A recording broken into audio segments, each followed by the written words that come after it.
এবং মোটামুটি আওয়ামী লীগ আবার ক্ষমতায় চলে যাচ্ছে এবং আগামীকাল থেকে তারা ঘোষণা করেছেন শেখ হাসিনা প্রধানমন্ত্রী। কারণ এই কু এমন একটা ভয়ঙ্কর একটা কু হয়েছে যে কুর মাধ্যমে একদম কুর থেকে মুহ হয়ে এখন মানে কু জরুরি অবস্থা জারি করে এখন জরুরি অবস্থার চেয়ে এখন আপনার লাইফ সাপোর্টে চলে গেছে কু।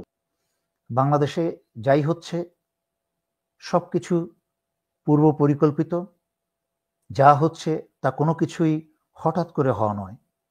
আমি 4-5 বছর আগে অনেকগুলা লাইভে বলেছি যে স্বৈরাচারী শেখ হাসিনা ভারত পালাবে, কিন্তু তার চেয়ে দুশ্চিন্তা আমার হলো যে স্বৈরাচারী শেখ হাসিনা পালানোর পরে দেশের কি অবস্থা হবে। দায়িত্ব আছে। আমি আজকের ভিডিওতে বলেছি যে ভারতের সব হারিয়ে আন্তর্জাতিক ষড়যন্ত্র এবং আভ্যন্তরীণ ষড়যন্ত্রে ব্যর্থ হয়ে ভারত চেষ্টা করছে বাংলাদেশে একটা জঙ্গি নাটক করার জন্য, একটা জঙ্গি উপস্থাপনা করার জন্য। আজকে থেকে সেনা শাসন জারি হওয়ার কথা, সেনা শাসনে হাসিনা ফিরে আসার কথা, তো সবকিছু মিলিয়ে সবকিছু মাটি হয়ে গিয়েছে। তো এই সেনা শাসন আসবে বা সেনাবাহিনী ক্ষমতা দখল করেছে, এই গুজবগুলো কারা ছড়িয়েছে এবং সেনা শাসন হওয়ার সম্ভাবনা কতটুকু রয়েছে, দর্শক এই বিষয় নিয়ে দু একটা আলোচনা শুনবো। আলোচনাগুলো শুনলে আমরা মোটামুটি বুঝতে পারবো যে সেনা শাসনের গুজবটা আওয়ামী লীগে ছড়িয়েছে এবং মোটামুটি তারা ঢাকা শহরকে একটা গুজবের শহর বানিয়ে রেখেছে। চলুন আগে আলোচনাগুলো শুনি। ঘুম থেকে ওঠার পরে এখন চিন্তা করলাম যে আপনাদেরকে একটু যে খুর অবস্থাটা বর্তমানে সর্বশেষ বাংলাদেশ, আপনারা জানেন যে বাংলাদেশ আজকে 24th of মার্চ মারাত্মক ধরনের একটা খু ঘটে গেছে আর্মির ভিতরে, এবং এই আর্মির যে খু ঘটেছে এই কুর খবরগুলা কিন্তু এই দেখতে পাচ্ছেন আপনারা কে কিভাবে। এবং আমি এই আর্মির যে কু হয়েছে এই কুয়ের সর্বশেষ যে অবস্থা সেটা হচ্ছে যে কমপক্ষে 4 জন উপদেষ্টা বর্তমানে ধৃত আপনার, এবং উপদেষ্টারা যে যেদিকে পেরেছেন তারা সেদিকে পালিয়েছেন।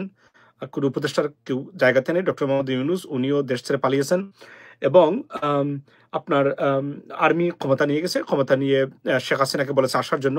এবং সাবেক প্রধানমন্ত্রীর জননেত্রী বঙ্গবন্ধু কন্যা এবং উন্নয়নের রোল মডেল রূপকার উনি বর্তমানে অন দ্য ওয়ে, যে কোন সময় বাংলাদেশে ঢুকবেন। সাথে গলাবাঙ্গা নানক, আপনার আন্তর্জাতিক মানের গলাবাঙ্গা নানক আছেন, সাথে আপনার ওবায়দুল কাদের আন্তর্জাতিক মানের খাটাস।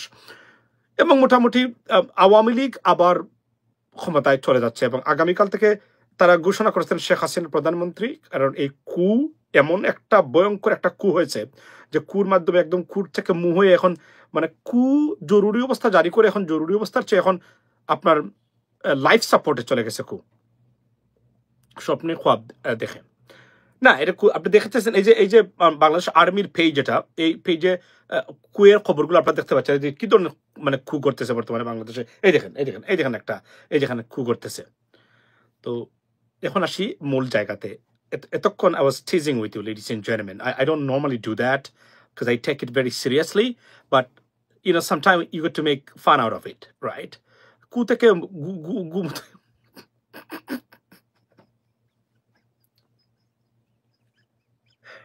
আচ্ছা দেখ, এখন কথা হলো যে আপনারা সারাদিন বলতে আসি, কয়েকদিন ধরে বলছি যে আপনার দেখেন আমরা জাতি হিসেবে যদি সচেতন না থাকি আমরা বিপর্যয় কিন্তু আমরা দেখেন। আমি আজকে বলছিলাম আমার লাইভ যারা নিয়মিত আপনারা দেখেন যে বাংলাদেশের একটা দেশের আর্মি সেনাবাহিনীর প্রধানকে নিয়ে এতটা ভয়ঙ্কর উলঙ্গ রীতিমতো ফ্যানাটিক সমালোচনা মিথ্যা তথ্য দিয়ে অনেক ক্ষেত্রে আমি আমার জীবনে কোথাও দেখে নাই, এবং it cannot be happened anywhere on this planet.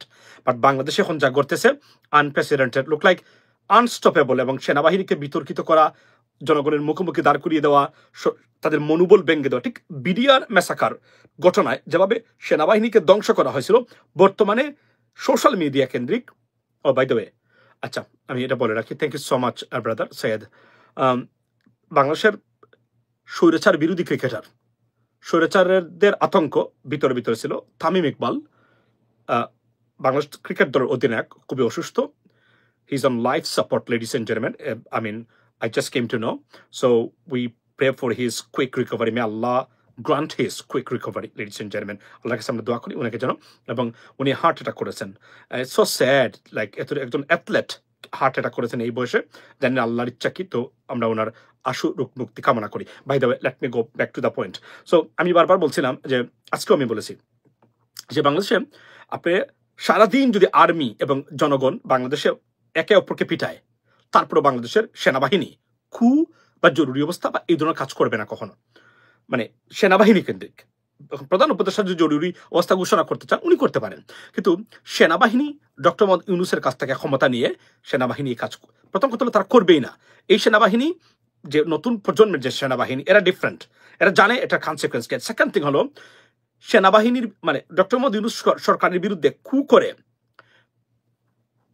একদিনও থাকতে পারবে না বাংলা সেনাবাহিনী, এবং সেনাবাহিনীর বিলুপ্তি ঘটবে। Why? Because United States of America and United Nations, this both two, I mean, one is organization, another is a country. There's the most superpowered thing.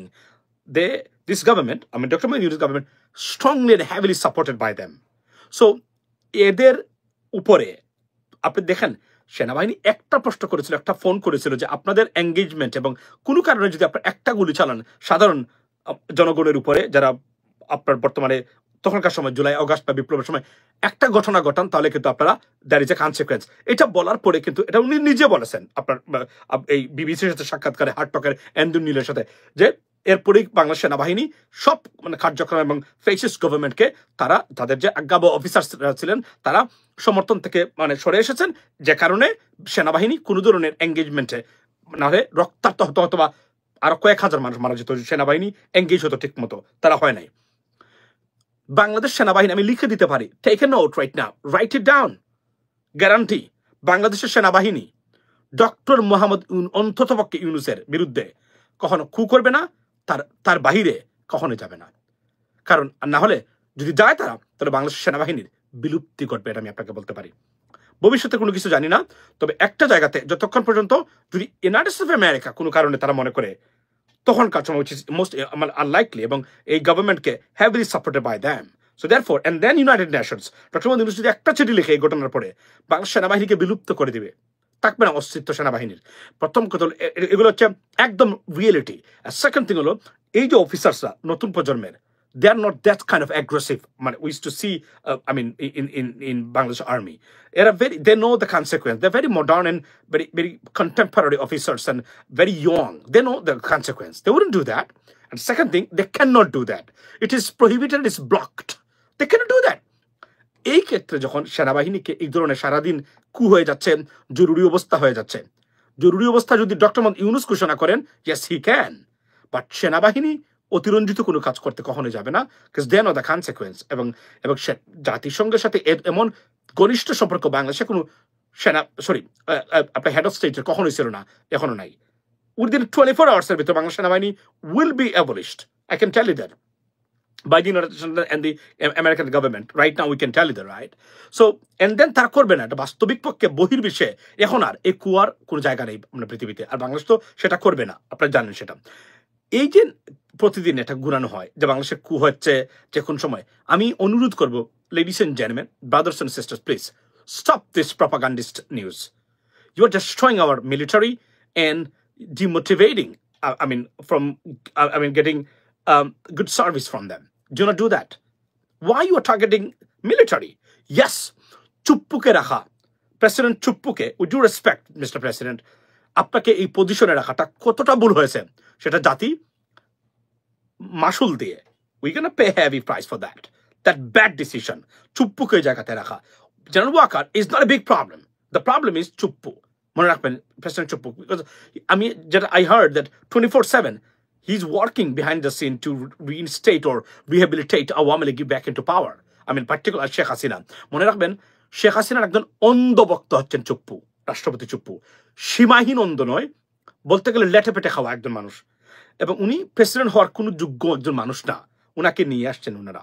তারপরে যদি উনি বলতেন যে আমি যোগ্য, যত বড় যেই যোগ্য হই এটা কেন, আমাকে নিয়ে এসেছেন, দ্যাটস ফাইন, আমি এটাকে রেসপেক্ট করি এবং I will work for the people of Bangladesh. But it's not happening. You will never forget Sheikh Hasina, কারণ শেখ হাসিনাকে উনি বলছেন না আমি সালাম করতে চাইলাম নেত্রী, আমার সালাম ছিলেন না। এই ধরনের একজন ব্যক্তি বর্তমান প্রেসিডেন্ট, উনাকে রাখাটা কতটা ভুল হয়েছে। এবং রাজনৈতিক নেতৃবৃন্দ, বিভিন্ন দল যারা অ্যাডভোকেসি করেছেন to keep him I mean, in his position, he made a serious mistake, right? Serious mistake. So এটার মাসুলটা আমাদেরকে দিতে হবে আগামীতে।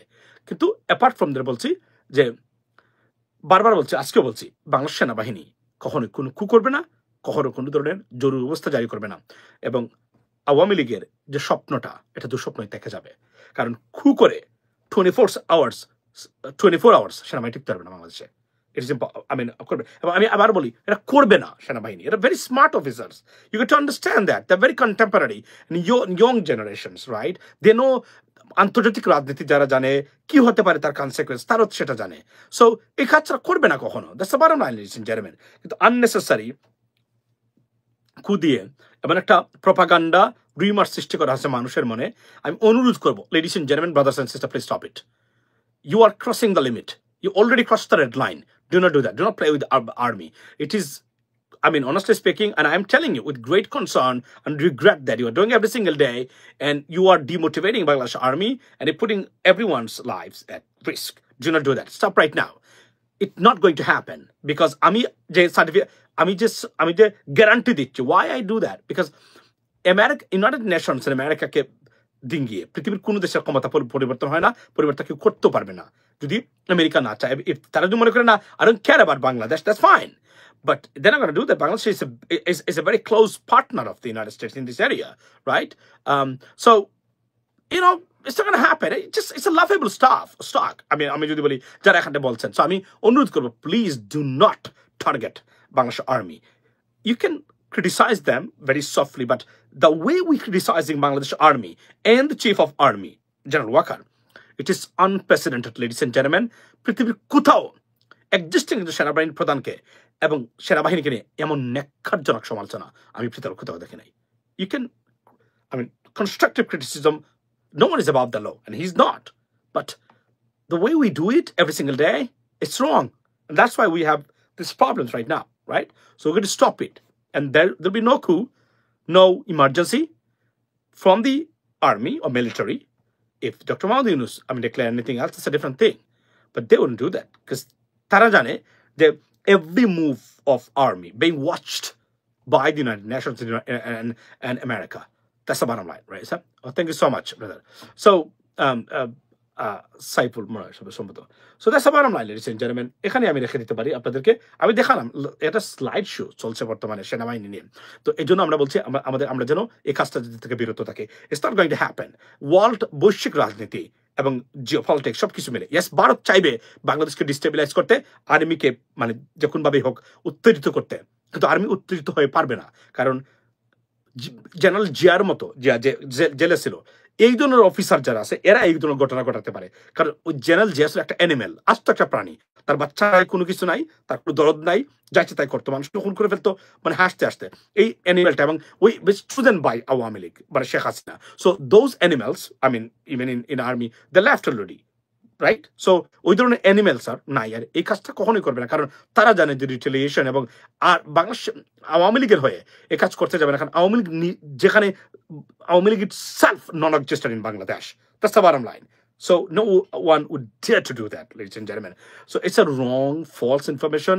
And আমি বলবো, brothers and sisters, dear ladies and gentlemen, please stop doing this one. You are damaging our reputations on world stage every single day. এই যে নিউজটা আজকে আছে, ভারতীয় মিডিয়া কালকে তুলবে সেনাবাহিনী নাকি জেলে দিচ্ছে, যে কোন সময় আক্রমণ করতে পারে, ডক্টর ইউনূস দেশটা। You understand this? You know, we shouldn't do that. এবং বিডিআর মেসাকারের ঘটনায় যেভাবে ডিমোটিভেট করেছিল আর্মিকে, আমরা একই কাজ করতেছি বর্তমানে আর্মিকে ডিমোটিভেট করার জন্য। Every single day we are talking Bangladesh army. It should be stop right now, and it is unacceptable, right? ভাই ব্রিস্টার ফুয়াদ সম্পর্কে কিছু বলেন। তিনি না অ্যারেস্ট হয়েছেন, উনি অ্যারেস্ট হবেন না, ওনাকে অ্যারেস্ট করবেও না তারা। আমি আপনাদেরকে বলি, ওনাকে তারা অ্যারেস্ট করবে না। উনি কিছু কথাবার্তা বলেছেন, রাগ করে কিছু কথাবার্তা বলেছেন, এটাকে মিটিগেটিং ফ্যাক্টরস দিয়ে মিটিগেট করতে হবে। ওনাকে অ্যারেস্ট করে সমস্যার সমাধান নয়, বরং এখানে আরো বিশৃঙ্খলা সৃষ্টি হবে। কেননা কোনো না কোনোভাবে কিছু মানুষ আর্মির উপর বিক্ষুব্ধ, মনে রাখতে হবে এই জিনিসগুলো। সুতরাং এখানে এটাকে আগুন লাগানো যাবে না, আগুন নিবাতে হবে। That's the bottom line. ওনাকে গ্রেফতার করা হবে না, এটা উড়াইছে তারা যেন একটা বিশৃঙ্খলা সৃষ্টি হয়। ওনাকে গ্রেফতার আর্মি করবে কেন? করলে তো পুলিশ করবে, তারা মামলা দিতে পারে, ওইটা হবে। তাকে তো আর্মি গ্রেফতার করার কোনো সুযোগ আছে এখানে? এটা মার্শাল ল না, এটা সিভিল ল চলছে বাংলাদেশে এই মুহূর্তে। That's the bottom line. So anyway, we're going to have our Suhar, and I mean, be blessed, and please do not listen to this kind of bullshit and crap stuff about army. You know that the coup has been taken place, or the emergency has been imposed. It's not going to happen, because I can tell you that, because army wouldn't do that.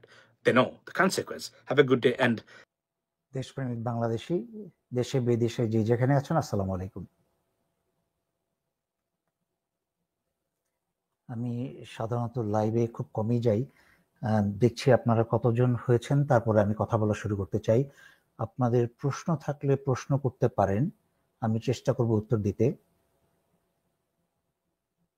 কেউ কি confirm করতে পারেন যে আপনারা আমার কথা শুনতে পাচ্ছেন কিনা?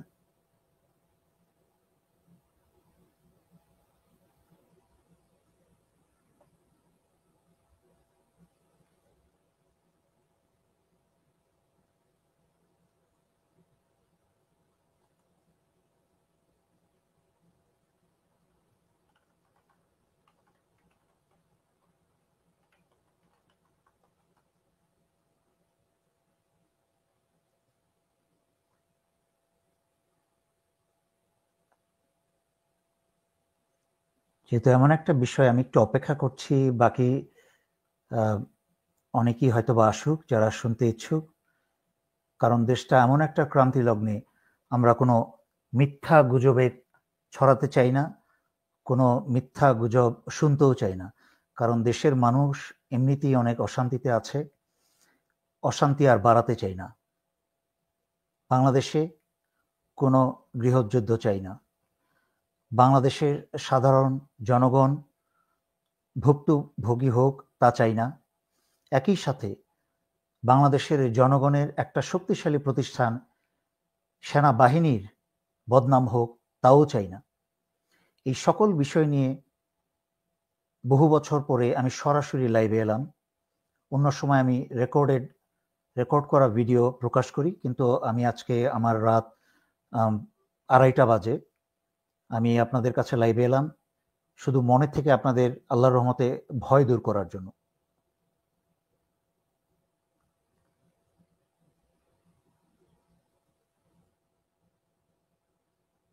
ওকে, চমৎকার। বেশ কয়েকজন কনফার্ম করেছেন যে আপনারা স্পষ্ট কথা শুনতে পারছেন। যদি আপনারা চান তাহলে আমি আজকে থেকে হয়তো বা রেকর্ডেড ভিডিও না করে আগের থেকে আগাম জানান দিয়ে আমি লাইভেই আসব, যেন আপনারা সরাসরি প্রশ্ন করতে পারেন এবং তার উত্তর আমি যা জানি এবং আমার জীবনে আন্তর্জাতিক অভিজ্ঞতা থেকে আমি যতটুকু বুঝতে পারি তা আপনাদেরকে উত্তর দেওয়ার চেষ্টা করব। আমি বিনা কারণে মানুষের মাঝখানে ভয় ভীতি সঞ্চার করতে চাই না, যেটা আমি ব্যক্তিগতভাবে খুব অপছন্দ করি।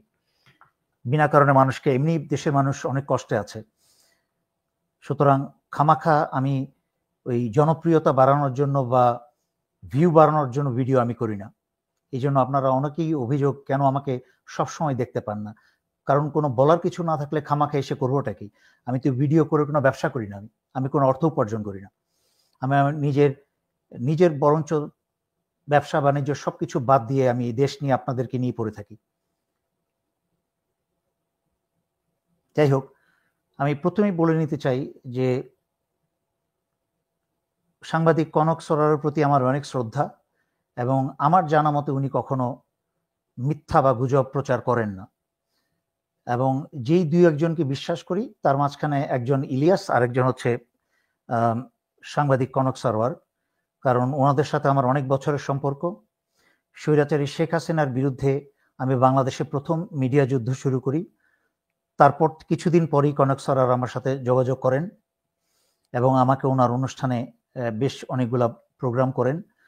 সেই 2020 সালের আগস্ট মাসের কথা বলছি। তারপরে সাংবাদিক ইলিয়াসের উপস্থাপনায় আমাদের দুজনের অনুষ্ঠান হয়েছে। সুতরাং বাংলাদেশে যদি কাউকে আমি বিশ্বাস করি এবং কোনো সাংবাদিকদের সাথে যদি আমার ভালো সম্পর্ক থেকে থাকে, কারোর সাথেই খারাপ সম্পর্ক নেই, বাট সাংবাদিক কনক সরোয়ার এবং ইলিয়াসের সাথে আমার ভালো সম্পর্ক এবং তাদেরকে আমি বিশ্বাস করি। অনেক সময় মানুষের ভুল হয়ে যায়। আমি জানি না সাংবাদিক কনক সরোয়ার ওনার সোর্স কি, কোথা থেকে যেই চিঠি উনি ওনার ভিডিওতে দেখিয়েছেন যে সেনাবাহিনীর মিটিংয়ের যে চিঠি, যেটা উনি বলেছেন ইংরেজি থেকে মানে বাংলা করেছেন গুগল ব্যবহার করে, তার মানে ওনার কাছে একটা সেনাবাহিনীর একটা যারা যারা এখনই আমাকে প্রশ্ন করবেন না, আমি স্ক্রিনের দিকে তাকিয়ে কথা বলছি, প্রশ্ন এখন দেখব না, তাহলে আমার কথায় খেয়ে হারিয়ে ফেলবো। প্রথমে আমি মূল বিষয়টা বলে নিই, তারপরে যখন বলবো আপনাদের কোনো প্রশ্ন থাকলে করতে পারেন, তখন আমি স্ক্রিনে আপনাদের প্রশ্ন দেব। তো উনি চিঠিটা দেখিয়েছেন এবং দেখিয়ে সেটা নিয়ে কথা বলেছেন, যেটা আমার মনেও সন্দেহ, কষ্ট এবং উদ্রেক সৃষ্টি করেছে। যে আমি যেটা অনেক দিন ধরে বলে এসেছি, যে এই সেনাবাহিনী এখন সেনা আইন বা শাসন জারি করা, বা যেটাকে মার্শাল ল বলেন অথবা জরুরি অবস্থা বলেন, যেটা প্রফেসর ইউনূসকে সরিয়ে একটা নিজস্ব ব্যবস্থাপনায় সেনা আইন জারি করার সম্ভাবনা নাই বললেই চলে, অনেক কারণে। তো প্রথমে আমি আসলে বলে নিই খবরটা যেটা। তো আমি বিশ্বস্ত সূত্রে আমি খবর নিয়েছি, সেই সেনা মিটিংয়ে যারা ছিলেন তাদের মাঝখান থেকে একজনের সাথে আমি খবর নিয়েছি, যেটা দৈনন্দিন যেটা একটা রুটিন মিটিংটা হয়, সেরকমই একটা মিটিং হয়েছে, এবং তার মাঝখানে সেনা আইন বা শাসন জারি করার মতো কোনো আলোচনাই হয়নি। এটা একটা সম্পূর্ণ ভুল তথ্য, এবং এই তথ্যের মাঝখানে আমি এই প্রথমবার, এর আগেও করেছি শুরুতে 2020 সালে আমি 2-1টা লাইভে গিয়েছি, বা সরাসরি লাইভ ভিডিও আমি কখনো করিনি, কিন্তু আমার রাত্রে 2:30টা বাজে এই চিন্তা করে আমি লাইভে আসতে বাধ্য হলাম যে বাংলাদেশের বহু মানুষ অশান্তিতে থাকবে, অনেক মা দুশ্চিন্তায় থাকবে যে আমার ছেলেটা যদি সকালে বাইরে যায় সে বেঁচে ফিরবে কিনা, অনেক স্ত্রী দুশ্চিন্তায় থাকবে আমার স্বামী কি বিপদে পড়তে যাচ্ছে কিনা, অনেক সন্তান দুশ্চিন্তায় থাকবে যে আমার বাবা বা আমার ভাই কি বিপদে পড়তে যাচ্ছে কিনা। তাই আমি চাই না যে মানুষ সেই সকল দুশ্চিন্তা করুক। বাংলাদেশে যাই হচ্ছে সবকিছু পূর্ব পরিকল্পিত, যা হচ্ছে তা কোনো কিছুই হঠাৎ করে হওয়া নয়। আমি 4-5 বছর আগে অনেকগুলা লাইভে বলেছি যে স্বৈরাচারী শেখ হাসিনা ভারত পালাবে, কিন্তু তার চেয়ে দুশ্চিন্তা আমার হলো যে স্বৈরাচারী শেখ হাসিনা পালানোর পরে দেশের কি অবস্থা হবে। যারা নিয়মিত আমার অনুষ্ঠান দেখেছেন নিশ্চয়ই মনে আছে, আপনাদেরকে বলেছিলাম যে হাসিনা যেই পরিমাণ টাকা পয়সা এবং অস্ত্র বাংলাদেশে রেখে যাবে, তা দিয়ে কোনো সরকারকে ভারসাম্যে থাকতে দিবে না, সবসময় অস্থিতিশীল করে রাখবে পরিস্থিতি, এবং তাই কিন্তু হচ্ছে। সুতরাং এতে ঘাবড়ানোর কিছু নেই। জুলাই আগস্ট আমরা পার হয়েছি, 1500 বা তার চেয়ে বেশি জীবন দিয়ে বাংলাদেশে একটা স্বাধীনতা এসেছে। আমি বহুবার বলেছি, স্বাধীনতা একদিনের বিষয় না, স্বাধীনতা একটা দৈনন্দিন চর্চার বিষয়। তাই স্বাধীনতাকে আমাদের দৈনন্দিন চর্চা করতে হবে। যাই হোক, মূল বিষয় হচ্ছে সেনাপ্রধান এমন কোনো সিদ্ধান্ত সেনাপ্রধান কোনো জেনারেলদের সাথে মিলে নেয়নি, বা সেই ধরনের আলোচনা হয়নি যে জরুরি অবস্থা জারি হতে যাচ্ছে বা সামরিক শাসন জারি হতে যাচ্ছে।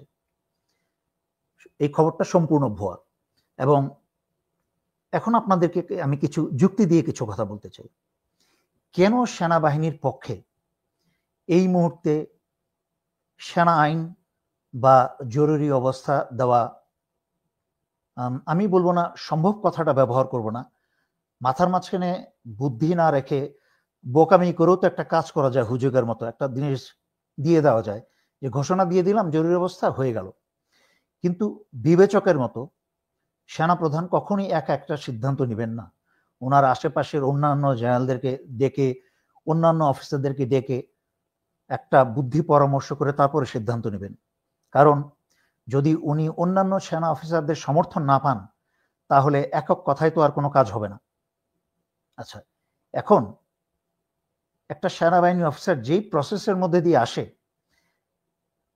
সেই প্রসেসের কথা যদি আমরা চিন্তা করি, যে আমরা একটা যুদ্ধে আক্রমণে যাওয়ার আগে বা কোনো একটা অপারেশনের আগে, এমনকি যে বাংলাদেশে যখন বন্যা হয়, ঘূর্ণিঝড় হয়, তখনও কিন্তু একটা সেনাবাহিনী নামার আগে কিন্তু পরিকল্পনা করে একটা অপারেশন রুমে একটা ম্যাপ খুলে বিভিন্ন এলাকা কাগজে কলমে একে কাকে কোন দায়িত্ব দেওয়া হচ্ছে, কোন এলাকায় কোন ডিভিশন বা কোন ব্রিগেড বা কোন ইউনিট যাবে, তাদের কি কি রসদ আছে, সাহায্য সমর্থন কি লাগবে, সবকিছু বিশদ আলোচনা করেই কিন্তু সেই গাড়িবহর সাজানো হয়, তারপর রওনা করে। সুতরাং সেনা শাসন জারি করা বা জরুরি অবস্থা জারি করা কিন্তু তার চেয়ে অনেক অনেক শত গুণে বেশি একটা কঠিন কাজ। সারা দেশের জনগণকে 18 কোটি মানুষকে নিয়ন্ত্রণ করতে হবে। আর যদি সত্যিকার অর্থে সেনা শাসন, সামরিক শাসন যেটা আমরা বুঝি তা যদি হয়, তার মানে বাংলাদেশের বিচার ব্যবস্থা থেকে আরম্ভ করে সবকিছু সেনাবাহিনীর অধীনে চলে যাবে। তার মানে কি, এই 18 কোটি মানুষকে চালানো, সমস্ত ব্যবস্থাপনা, অর্থনীতি, ব্যবসা বাণিজ্য সবকিছুই কিন্তু সেনাবাহিনীকে দেখতে হবে। এখন আপনারা বলেন, দেশের এই অবস্থায়, দেশের শান্তিপূর্ণ অবস্থাতেই একটা সেনাবাহিনীর পক্ষে বিশাল কঠিন কাজ। তারপরে শান্তিপূর্ণ অবস্থায় বহু প্রফেসর, ডক্টর, প্রাক্তন অনেক ভালো মন্ত্রী বা রাজনীতিবিদ এসে ওনাদের সাহায্যের হাত বাড়িয়ে দেবেন, আমরা কি করতে পারি। কিন্তু দেশের এই করুণ অবস্থায়, দেশের ভিতরে যেখানে এই ধরনের একটা অবস্থা চলছে যা আপনারা সবই জানেন, আমার ব্যাখ্যা করার সময় নষ্ট করার প্রয়োজন নেই, সেরকম অবস্থায় যেখানে জনতার মাঝখানে সন্দেহ, জনতার মাঝখানে কষ্ট এবং একটা সংশয়, কি হতে যাচ্ছে, প্রফেসর ইউনূস কি করছেন, উপদেষ্টা এটা সেটা নিয়ে অনেক সমস্যা, তার মাঝখানে কি সেনাবাহিনী চাইলে এরকম একটা মারমুখী অবস্থায় জনগণের বিরুদ্ধে সেনাবাহিনী বোকা হলেই শুধুমাত্র এই কাজটা করতে পারে। আজকেও আমাকে সেনাবাহিনীর আমার থেকে 4 কোর্সের একজন সিনিয়র অফিসার আমাকে মেসেজ পাঠিয়ে একটু রাগ করেই আমাকে বলেছেন, আমার পছন্দের অফিসার, রাগ করেই আমাকে বলেছেন, এই দেলোয়ার তুমি কি বলো যে সেনাবাহিনী সামরিক শাসন জারি করবে না, সেই ক্ষমতা নাই, তুমি ভুল, সেনাবাহিনী সামরিক শাসন জারি করবে। কিন্তু আমি ঠান্ডা মাথায় সবসময় যেটা বলেছি,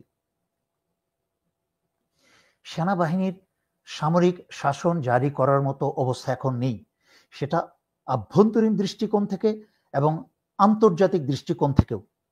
এবং সেনাবাহিনী এইটুক জানে যে, সেনাবাহিনীর বেশিরভাগ অফিসার এবং সেনাবাহিনীর সদস্যরা জানে যে ভারত উস্কানি দিতে পারে, ভারত পিঠ হাতিয়ে 2-4 জন অফিসারকে বলতে পারে যে তুমি আমার কথা শোনো, তোমাকে আমরা সেনা প্রধান বানিয়ে দিব, বিমান বাহিনী প্রধান বানিয়ে দিব, নৌবাহিনী প্রধান বানিয়ে দিব। এই গত 16 বছর কিন্তু তাই হয়েছে। কিন্তু এখন সশস্ত্র বাহিনীর একদম সর্বকনিষ্ঠ সৈনিক থেকে আরম্ভ করে বেশিরভাগ অফিসার এবং সৈনিকরাই জানে যে ভারতের কথায় কোনো কিছুতে পা দেওয়া মানে হচ্ছে ফাঁদে পা দেওয়া। নিজে তো মরবেই, নিজের বউ বাচ্চা পরিবার সহকারে মারা যাবে। সেনাবাহিনীর বেশিরভাগ অফিসারই চাচ্ছে যে 16 বছরের যে কলঙ্কে জড়িয়েছে স্বৈরাচারী শেখ হাসিনা, তাদেরকে ঘুষ উতলে তাদেরকে ঢেলে দিয়েছে, এমনভাবে ঢেলে দিয়েছে খেতে না চাইলেও খেতে হয়েছে। এবং কিছু বদ এবং যারা কলঙ্কিত সামরিক বাহিনীর সদস্য, তারা আগ বাড়িয়ে আগে গিয়ে তারা খেয়েছে, মানুষ হত্যা করেছে, গুম করেছে। আমি যেটা ব্যাখ্যা করেছি আমার অনেকগুলা লাইভেও, যে সারা বাংলাদেশে এত প্রতিষ্ঠানের নাম, শেখ রাসেল তো শেখ জামাল তো শেখ কামাল, যত বদমাস লুচ্চা লাফঙ্গাদের নামে এইসব করেছে।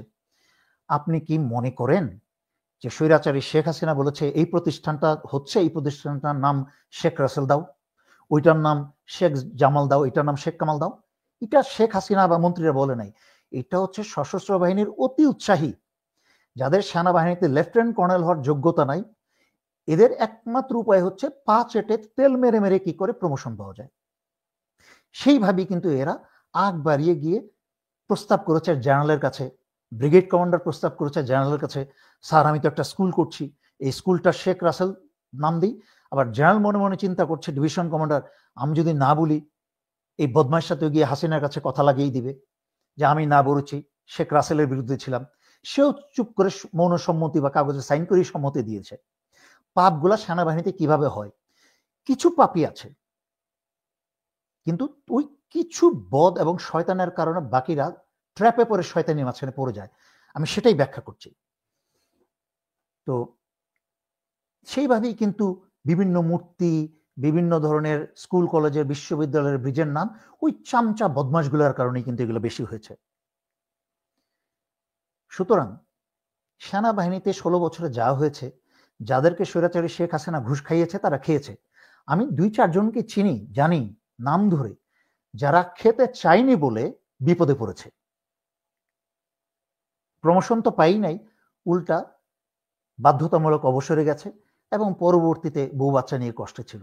এখন আপনি আমাকে বুকে হাত দিয়ে বলেন তো, বাংলাদেশে কয়টা লোক আছে যে তাকে 2-4-5 কোটি টাকা দিলে, ঘুষ ঢেলে দিলে, যে কেউ জানবে না, চুপচাপ তাকে দেওয়া হচ্ছে, সেই টাকাটা না নিয়ে প্রত্যাখ্যান করে ঘরে চলে যাবে? বুকে হাত দিয়ে বলেন। শুনেন, এই জন্য একটা কথা আছে যে সততা বা অনেস্টির সংজ্ঞা হচ্ছে ল্যাক অফ অপরচুনিটি। সততার সংজ্ঞা হচ্ছে সুযোগের অভাব। আপনি যদি সুযোগ পান, তারপরে যদি আপনি অসৎ না হন, তাহলে আপনি বুক ফুলিয়ে বলতে পারেন আপনি একজন সৎ লোক। জীবনে সুযোগই পান নাই, আপনি সততার ডুগডুগি বাজালে তো হবে না। সুতরাং ঢালাওভাবে সেনাবাহিনীকে যেরকম সেনাবাহিনীর নামটা নিয়ে বদনাম করাটা অত্যন্ত অন্যায়। এই সেনাবাহিনীটা কিন্তু একটা জাতীয় সম্পদ, জনগণের সম্পদ। জনগণের ট্যাক্সের পয়সায় কিন্তু এই সেনাবাহিনী চলে। এই বাংলাদেশের স্বাধীনতা, সার্বভৌমত্ব এবং জনগণকে রক্ষা করার জন্য শত শত হাজার হাজার কোটি টাকা খরচ করে একটা প্রশিক্ষিত বাহিনী, তার মাঝখানে 2-4টা চরিত্রহীন বদমাশ যদি অপকর্ম করে থাকে, তার জন্য সমগ্র সেনাবাহিনীকে দোষারোপ করা ভীষণ বড় অন্যায়। দ্বিতীয়ত,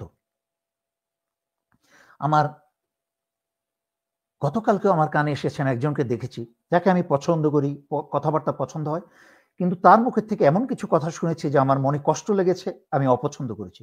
অত্যন্ত আনপ্রফেশনাল।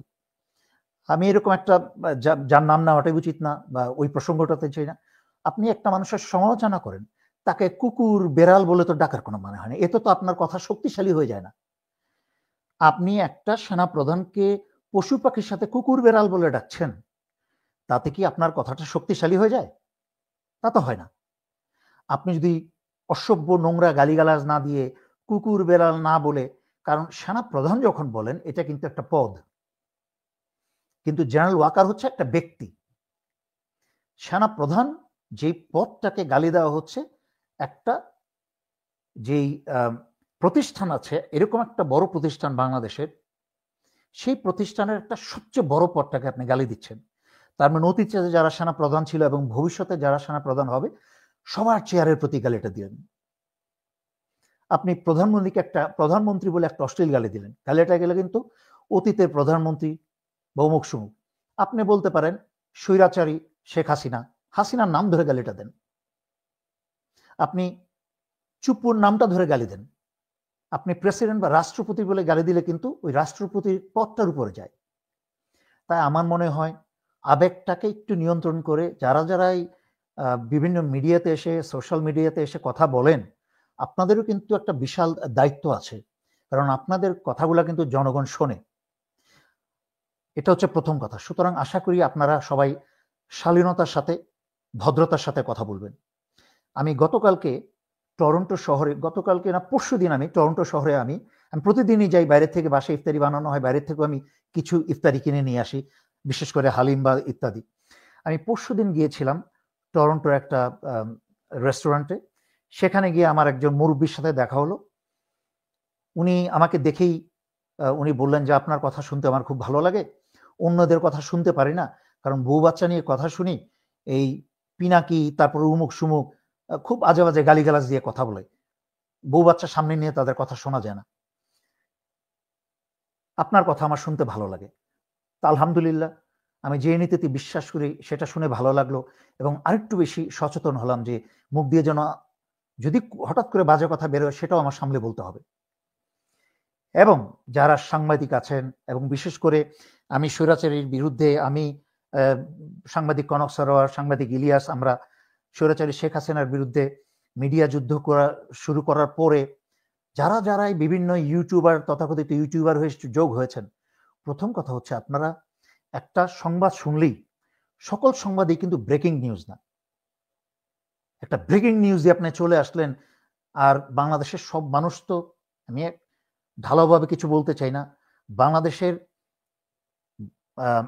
যারা সাধারণ মানুষ গ্রামেগঞ্জে, তারা কিন্তু এত, যেমন কেউ খুব ইংরেজিতে চিৎকার করে কথা বলেন, মানুষ বুঝুক আর না বুঝুক, আমি কিন্তু সবসময় বাংলায় বলার চেষ্টা করি, এমনভাবে বলার চেষ্টা করি যেন সবাই বুঝতে পারেন। বাংলাদেশের মানুষ এত কষ্টের মাঝখানে 3 বেলা তো দূরের কথা, 2 বেলাও খেতে পারেন না, এরকম অনেক পরিবার আছে।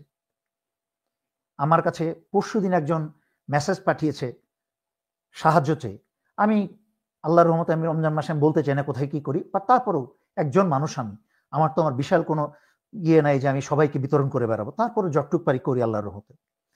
কিন্তু পরশুদিন একজন পাঠালো সাহায্য করতে হবে, এই করতে হবে, তারপরে বলল যে তার কিডনিটা বিক্রি করতে চায়। আমি কি তাকে সাহায্য করতে পারি নাকি তার কিডনিটা বিক্রি করার জন্য? এটা কিন্তু সামান্য একটা অংশ বলছি। বাংলাদেশের কত মানুষ কত কষ্টে আছে, যারা আমার কাছে পৌঁছাতে পর্যন্ত পারে না। তারা সারাদিন পেটটা খালি, কিন্তু বেলা শেষে যদি একটা সুসংবাদ, ভালো সংবাদ শুনতে পায়, দুঃসংবাদ না দেই, কিন্তু যদি একটা দুঃসংবাদকে হুঁশিয়ারি দিয়ে যদি বলি কার কি কর্তব্য দায়িত্ব বুঝিয়ে বলি, তাতেও কিন্তু বাংলাদেশের মানুষ একটু মনে শান্তি পায়, একটু আশার আলো দেখে। আপনারা আল্লাহর হস্তে দয়া করে এই যে তথাকথিত ইউটিউবাররা কোথায় কোথায় মিথ্যা প্রচার করা, গুজব প্রচার করা, নিজেরা ঘরের ভিতরে বসে বানিয়ে তথ্য প্রচার করা, একটাবার চিন্তা করেন তো আপনাদের কথার উপরে বাংলাদেশের মানুষের মনে কতটুকু প্রতিক্রিয়ার সৃষ্টি হয়। এটা কিন্তু বিশাল পাপ। আমি কিন্তু কনক স্যারের ভিডিওটা দেখে আমি পোস্ট দিয়েছি, আমি বলি নাই যে এটা সত্যি, আমি বলেছি যে সেনাবাহিনী মূর্খতার পরিচয় দিবে, সেনাবাহিনীর আত্মহত্যার সামিল হবে এরকম একটা সিদ্ধান্ত নিলে, যদি নেয়। এই কথাগুলো বলার উদ্দেশ্য হচ্ছিল, এবং আমি কয়েকজন সেনা অফিসারকে পাঠিয়েছি যারা চাকরিতে আছেন, যে এটা আত্মহত্যার সামিল হবে। তার মানে কি, তাদেরকে নিরুৎসাহিত করা জনগণের পক্ষে, দেশের পক্ষে। সেই জন্যই পোস্টটা দিয়েছিলাম। যখনই আমি নিশ্চিত হলাম এটা একটা ডাহা মিথ্যা কথা, এমন কোনো আলোচনাই হয় নাই, সাথে সাথেই আমি আবার জনগণকে জানিয়ে দিয়েছি যে আলহামদুলিল্লাহ এই রমজান মাসে এই সবে কদরের রাত্রে যেন বাংলাদেশের মনে একটা আল্লাহ দয়া করে শান্তি দেন। কিন্তু আমাদের দায়িত্ব আছে। আমি আজকের ভিডিওতে বলেছি যে ভারতের সব হারিয়ে আন্তর্জাতিক ষড়যন্ত্র এবং আভ্যন্তরীণ ষড়যন্ত্রে ব্যর্থ হয়ে ভারত চেষ্টা করছে বাংলাদেশে একটা জঙ্গি নাটক করার জন্য, একটা জঙ্গি উপস্থাপনা করার জন্য। তাই আপনাদেরকে সারা বাংলাদেশের চতুর্দিকে যেখানে গণজমায়েত আছে, যেখানে মানুষ আছে বেশি, সেটা হোক মুসলমানের, সেটা হোক হিন্দুদের, যাদেরই হোক, আপনাদেরকে খুব সচেতন থাকতে হবে। কোনো অপরিচিত সন্দেহজনক মানুষ দেখলেই তাদেরকে ধরে ফেলতে হবে, ধরে আইনের হাতে হস্তান্তর করতে হবে। এবং আমি ছাত্রনেতাদের উদ্দেশ্যে বলছি, তোমাদেরকে আমি যেই দিন তোমরা এনসিপি করেছো, আমি কিন্তু একটা ভিডিও করে তোমাদের জন্য আমি নিবেদিত করেছিলাম, উৎসর্গ করেছিলাম, তোমাদেরকে উপদেশ দিয়ে, নির্দেশনা দিয়ে। দেখো, হাসিনার মতো একটা বদ মহিলাও কিন্তু 16 বছর দেশ চালিয়েছে, তার কিন্তু সাংঘাতিক শক্তিশালী শয়তান কতগুলা উপদেষ্টা ছিল, গওহর রিজভী, তারপরে আরো কতগুলা ছিল না, মানে যেগুলো হচ্ছে কি বলে এটাকে, শিক্ষিত শয়তান যাদেরকে আমি বলি, বিভিন্ন আন্তর্জাতিক বিশ্ববিদ্যালয় থেকে পড়াশোনা করে এসেছে। এই যে তৌফিক ইলাহি, গওহর রিজভী, তারপরে আরেকজন ছিল মারা গেছে ইস্টিমাম। স্বৈরাচারী শেখ হাসিনা কিন্তু নিজেই একটা শয়তানের কৌটা, তার মাঝখানে সে কিন্তু একা চলতে পারবে না, সেই জন্য কিন্তু কিছু উপদেষ্টা রেখেছিল, শয়তান উপদেষ্টা রেখেছিল। তোমরা তো একটা ভালো উদ্দেশ্যে দল করেছো, তোমাদেরও তো কিছু উপদেষ্টার দরকার আছে। আমি বলছি না তোমাদের, আল্লাহর রহমতে আল্লাহ আমার জন্য যথেষ্ট, কিন্তু তোমাদেরকে সাহায্য করার জন্য, তোমাদেরকে উজ্জীবিত করার জন্য এত বছর ধরে কাজ করছে এই দেশের স্বার্থে, জনগণের স্বার্থে। যদি মনে হয় মাঝে মাঝে বড় ভাইদের যারা যোগ্য মনে করো তাদের কথাগুলো একটু শোনো। নিজেদেরকে যদি এই বয়সে এখনো কিছু দেখো নাই, নিজেদেরকে মনে করো সব বুঝো, তাহলে কিন্তু শুরুতেই ধরা খাবে, যেটা এখন হচ্ছে। তোমাদেরকে প্রথমেই উপদেশে বলেছিলাম যে তোমার নিজেদের যে চেইন অফ কমান্ডটা মেনটেন করবে, যারা উপরের লেভেলের নেতা আছে তাদের কথা তোমরা শুনো, শৃঙ্খলা বজায় রেখো। সিভিল অথবা মিলিটারি অথবা রাজনৈতিক সংস্থা হোক বা সংঘ হোক, শৃঙ্খলা হচ্ছে এই প্রতিটা সংঘের মাঝখানে একটা শক্তিশালী আঠা। যেই শৃঙ্খলা না থাকলে সেই সংঘ ধূলিসাৎ হয়ে যাবে, ভেঙে পড়বে। এই এনসিপির বর্তমান যে অবস্থা দেখছি, শুরুতেই শৃঙ্খলার অভাব। এখনো সময় আছে, ভেঙে পড়েনি। এটা একটা বিরাট বড় ধাক্কা। এই ধাক্কার থেকে তোমরা শিক্ষা নাও এবং সেই শিক্ষা নিয়ে আগে বাড়ো। এখানে তোমাদেরকে মনে রাখতে হবে, হাসনাতকে ছোট করা যাবে না। সে একটা অল্প বয়সের যুবক। সব মানুষের মন কিন্তু একরকম কাজ করে না। আমাদের যখন মিলিটারিতে নেওয়া হয় তখন কিন্তু প্রশিক্ষণ দিয়ে দিয়ে শক্ত করা হয়, তারপরে অনেকেই শক্ত হতে পারে না, তারও কিন্তু বেশি দিন টেকে থাকতে পারে না। সুতরাং কারণ মন নরম, সহজ সরল সৎ, সরাসরি বলে দিয়েছে, এবং কিভাবে বলেছে হুবহু কথাটা হয়তো সেভাবে বলতে পারেনি।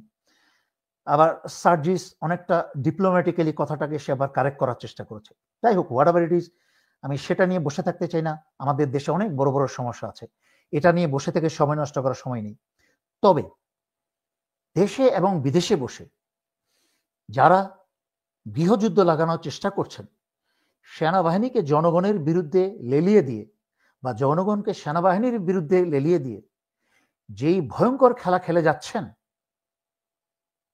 আমি তাদের মাঝখানে দুই একজনকে বাংলাদেশের লক্ষ কোটি মানুষ চেনে না, কিন্তু আমি হারে হারে চিনি। এখনো সময় আছে, ভালো হয়ে যান। দেশে যদি গৃহযুদ্ধ লাগাতে চান, তার মানে হচ্ছে আপনি ভারতের লোক, যেটা সন্দেহ ছিল সেটাই প্রমাণ করছেন। দয়া করে দেশে গৃহযুদ্ধ লাগানোর চেষ্টা না করে দেশে শান্তি প্রতিষ্ঠার চেষ্টা করেন। সেই শান্তি প্রতিষ্ঠা বহুভাবে করা যায়। প্রথমে হচ্ছে বিএনপির সেই বদ ভারতীয় নেতাগুলাকে সাইজের উপর রাখেন, ভালো কথা। যেমন বিএনপির দোষ নাই, যেটা বলেছি সেনাবাহিনী না, বিএনপি একটা দেশপ্রেমিক দল, কিন্তু বিএনপির কিছু নেতা খারাপ। আওয়ামী লীগের কথা বলতে গেলে আওয়ামী লীগ আগাগোড়া পুরোটাই পচে গেছে, নষ্ট হয়ে গেছে, নেতা কর্মী সব। সুতরাং আওয়ামী লীগের আর ভবিষ্যৎ কোনো সুযোগ নেই। আওয়ামী লীগকে আজকে হোক কালকে হোক একটা জঙ্গি সংগঠন হিসেবে নিষিদ্ধ করতেই হবে। আচ্ছা, আমি আশা করি যথেষ্ট বলেছি, আমি বেশি সময় নিতে চাই না। আপনাদের এখন যাদের কেউ প্রশ্ন করতে চান, আমি জানি না, দেখতে হবে কেউ যদি অংশগ্রহণ করতে চান কিভাবে করায়, আমি সেগুলো করিনি আগে। যদি কেউ প্রশ্ন করতে চান, আমি দেখে হয়তোবা আমি প্রশ্ন নিতে পারি। আমি দেখছি আওয়ামী লীগের কিছু লোক গালিগালাজও করছে, ওকে, কোনো অসুবিধা নেই, আই ডোন্ট কেয়ার। বসনিয়াতে কয়েকবার হয়তো আমার সৈনিক অফিসাররা মনে করেছিল আমি হয়তো গুলি খেয়ে মারাই গেছি, কিন্তু আল্লাহ আমাকে সেখান থেকে বাঁচিয়ে নিয়ে এসেছেন। আল্লাহ আমাকে দয়া করে পার্বত্য চট্টগ্রাম থেকে শান্তি বাহিনীর কাছ থেকে আল্লাহ দয়া করে বাঁচিয়ে নিয়ে এসেছেন। যখন আমার মৌত রেখেছে তখনই আমার মৃত্যু হবে, তার 1 সেকেন্ড আগে মারার কারোর ক্ষমতা নেই। তাজ হাশমি স্যারের সাথে কাজ করবেন কি প্লিজ? আচ্ছা, ওনাকে একটু জিজ্ঞেস করেন তো, তাজ হাশমির পরিচয়টা মানুষ চিনল কিভাবে ওনাকে? আমাকে একদিন সাংবাদিক কনক সরোয়ার ওনার 3য় 4র্থ বা 5ম ভিডিওতে আমাকে নিয়ে এসেছিলেন। আমি বলছি 2020-এর কথা, 2020-এর শেষের দিকের কথা। তখন আমি রাত বেজে গেছে 8:30 9টা এরকম।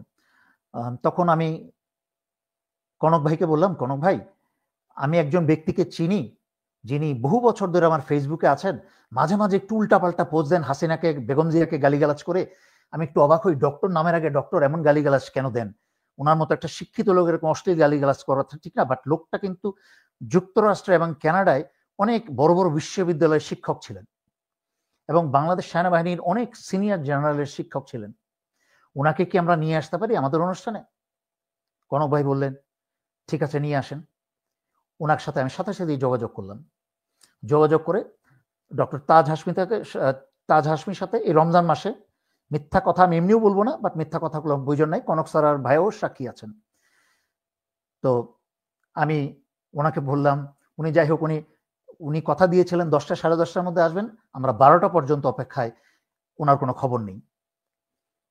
তারপর আমরা ফোন করেই যাচ্ছি। 10টা 12টার দিকে, আমি সাধারণত কোনো ব্যক্তিকে নিয়ে কথা বলি না, আমি একটা ঘটনা বলছি এখানে, বাকি বিচারের দায়িত্ব আপনাদের উপর ছেড়ে দিলাম। যে আমি কেন সবার সাথে যোগাযোগ কমিয়ে দিয়ে আমি একাই ভিডিও করি, কারণ আমি একা করব, আমার 10 জন মানুষ যদি আমার কথা শুনে তাও ভালো, কিন্তু আমি 1 লক্ষ মূর্খের সাথে আমার কথা শোনার দরকার নাই। আমি মিথ্যুকদের সাথে, মুনাফেকদের সাথে বসে আমি ভিডিও করতে চাই না। তো আমি সেই উনি পরিবার নিয়ে টোবারমরিতে, কানাডা, একটা 4 ঘন্টার ড্রাইভ টরন্টো থেকে, উনি ওখানে বেড়াতে গেছেন বউ বাচ্চা নিয়ে। অথচ উনি বলার প্রয়োজন মনে করেন নাই। যাই হোক, আমরা 12টা পর্যন্ত অপেক্ষা করলাম। কনক ভাই এসে উনি আসার পরে আমরা ভিডিও রেকর্ডিং করা শেষ হলো, প্রায় 1.5-2 ঘন্টা হয়ে গেল। এখন কনক ভাই বসে সারা রাত জেগে ওইটাকে আবার এডিটিং করবেন। যখন ভিডিও হয়ে গেল তখন ডক্টর তাজ হাশমি বললেন, না ভাই আমার খুব ভয় লাগছে, আপনি আমাকে বাদ দেন। আমি বললাম, এই না বললেন বাংলাদেশে আপনার কেউ থাকে না, তাহলে আপনার ভয় কিসের? আমার তো ভাই বোন সমস্ত, আমার 14 গোষ্ঠী আত্মীয় স্বজন সব বাংলাদেশে, কই আমি তো ভয় পাচ্ছি না, আপনি কেন ভয় পাচ্ছেন? যাই হোক, ওনাকে বুঝিয়ে রাজি করালাম। ভিডিও হলো, সারা বাংলাদেশের মানুষ আল্লাহর রহমতে আমার কারণে ডক্টর তাজ হাশমিকে চিনলেন। যে একজন তাজ হাশমি নামে একজন লোক আছেন, উনার নলেজ আছে অনেক বেশি, বাট উনি খেয়ে হারিয়ে ফেলেন। এবং এরপরে বিভিন্ন কারণে আমি 2020 সালে সশস্ত্র বাহিনীর, সেনাবাহিনীর বেশ কিছু অফিসার নিয়ে একটা টিম গঠন করেছিলাম, চাকরিরত অফিসারদেরকে নিয়ে। তখন জেনারেল আজিজ সেনা প্রধান ছিলেন। যদি আমার কথা শুনতে বিরক্ত লাগে, আপনারা কেউ বলতে পারেন, বন্ধ করে দিতে পারি এখনই, বাট যেই কথাগুলো কখনোই লাইভে বলা হয় না সেগুলো বলছি। যদি শুনতে চান বলতে পারে, আদারওয়াইজ এখনই বন্ধ করে দিতে পারি। তো আমি আমি ওনাকে বললাম, উনি আমাকে টেলিফোন করতেন দিনে 2 বার 3 বার 4 বার, ডক্টর তাজ হাশমি কোনো খবর আছে? তা আমি ওনাকে যেই খবর দিতাম, তো ওই মাঝখানে কি যেন ওই নামটা, এই চ্যানেলটার নামটা নাগরিক টিভি হলো, ওরা নতুন করলো, আমাকে প্রায় অনেক দিন ধরে রিকোয়েস্ট করলো নাগরিক টিভিতে যাওয়ার জন্য। ওরা নতুন চ্যানেল, কেউ যায়নি এখনো, তো আমি তাদেরকে সময় দিতে পারিনি, আমি যাইনি। তো এর মাঝখানে তাজ হাশমি চলে গেলেন ওই চ্যানেলে। তো উনি আমাকে প্রতিদিন 2 বার 3 বার ফোন করতেন, বলতেন কোনো খবর আছে? তো আমি যেই খবর দিতাম এই খবরটা গিয়ে আবার নাগরিক টিভিতে বলতেন। উনি আমাকে মাঝে মাঝে হতাশ হয়ে আমাকে ফোন করে বলতেন, কিচ্ছু হবে না, কিচ্ছু হবে না। তো আমি তো সবসময়, যারা আমাকে চেনে শোনে, আমি সবসময় আশার কথা বলি, আমি আশা হারাই না। তো ওই যে বললাম, সেনাবাহিনীর অনেকগুলা জেনারেল নিয়ে, চাকরিরত জেনারেলদেরকে নিয়ে, জেনারেল আজিজের সময় আমি একটা টিম করে কাজ করতাম, কিভাবে স্বৈরাচারী শেখ হাসিনাকে ফালানো যায়। যারা 2020 সালের নভেম্বর ডিসেম্বরের কথা মনে আছে, যারা আমার ভিডিও শুনতেন, শেখ হাসিনার চেহারা কিন্তু কালো হয়ে গিয়েছিল। সে গণভবনে ঘুমাতে পারতো না, এক এক রাত্রে এক এক জায়গায় ঘুমাতো ভয়ে, কখন তাকে সেনাবাহিনী মেরে দেয়। তখন কিন্তু পিনাকি বা কেউ ছিল না, আমি একা ছিলাম তখন মিডিয়াতে।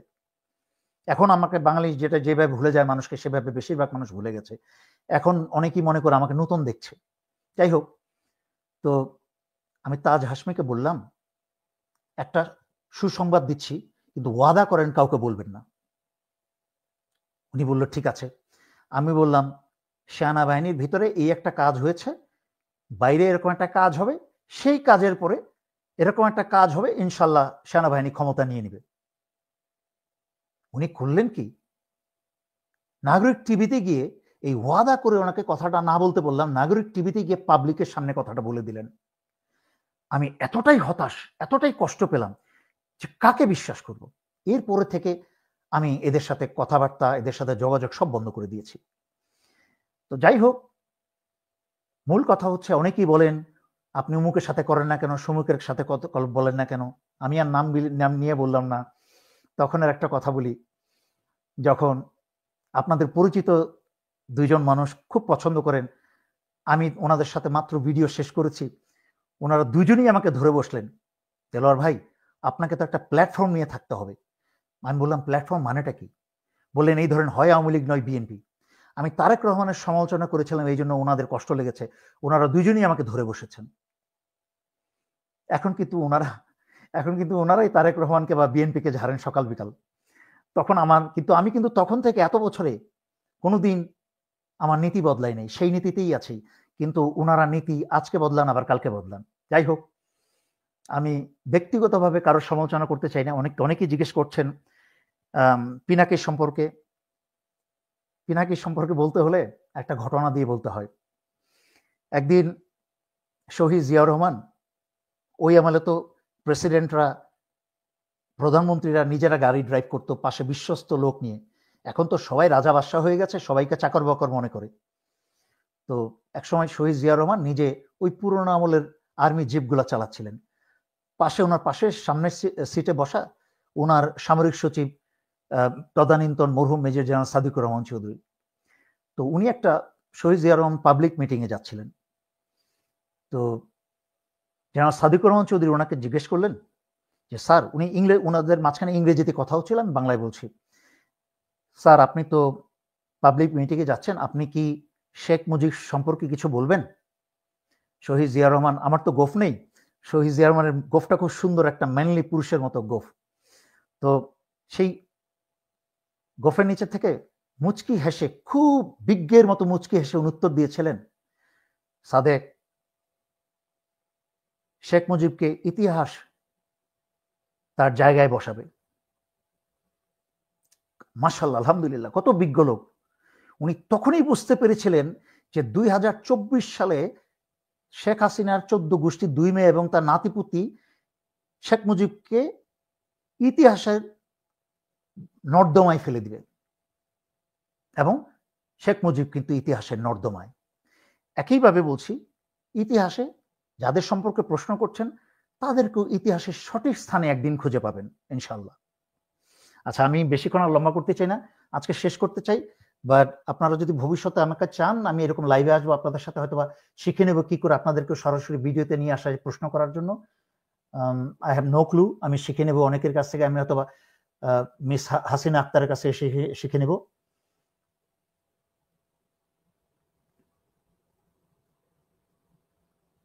আচ্ছা, অনেকে অনেক সুন্দর কথা লিখেছেন, আলহামদুলিল্লাহ, আল্লাহ সবাইকে ভালো রাখুক। যদি কোনো গণভবনের, একটা সেকেন্ড আমাকে একটু পড়তে দেন। আচ্ছা,